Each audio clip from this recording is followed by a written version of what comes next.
What if one night you missed the last train home?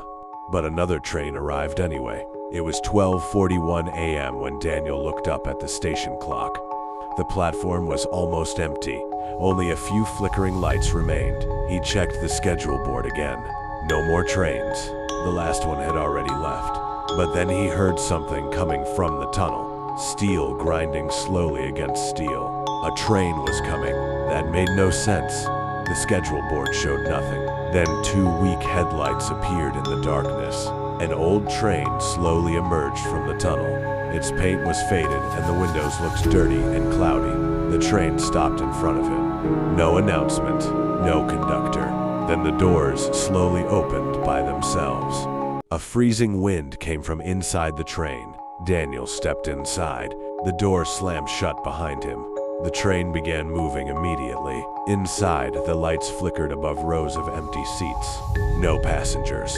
Daniel looked at his reflection in the dirty window. Then something strange happened. His reflection moved.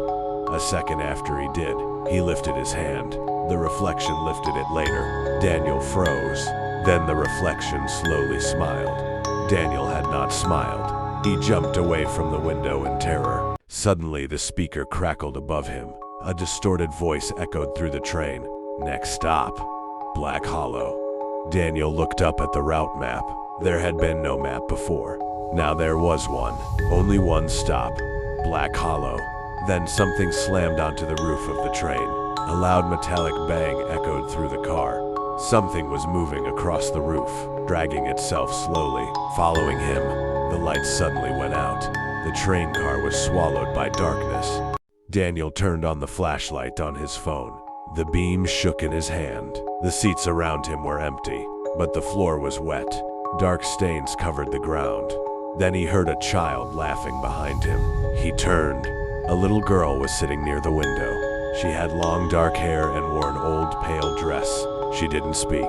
She only pointed outside the window. Daniel slowly looked. Dozens of pale faces were moving beside the train in the darkness. They were outside the train, running beside it, all staring directly at him. The train began slowing down. The speaker whispered again. Arriving at Black Hollow, the doors opened. Outside was an old broken platform covered in dust. A rusted sign hung above it. Black Hollow. The platform was full of people, dozens of them, standing perfectly still, all facing the train. Then one of them slowly lifted its hand and pointed directly at Daniel. And suddenly all of them started walking toward the train. Daniel slowly stepped back as the people from the platform began entering the train. None of them spoke. None of them blinked. They simply walked inside one by one and filled every seat. Men, women, children, all sitting perfectly still. Then every head in the train slowly turned toward Daniel at the same time. The lights flickered red. Suddenly, the speaker crackled again. Ticket inspection. From the far door of the train, a tall figure stepped inside. It wore an old conductor uniform. Its face was hidden under a dark hat. In one hand, it held a rusted ticket punch. Click, click, click.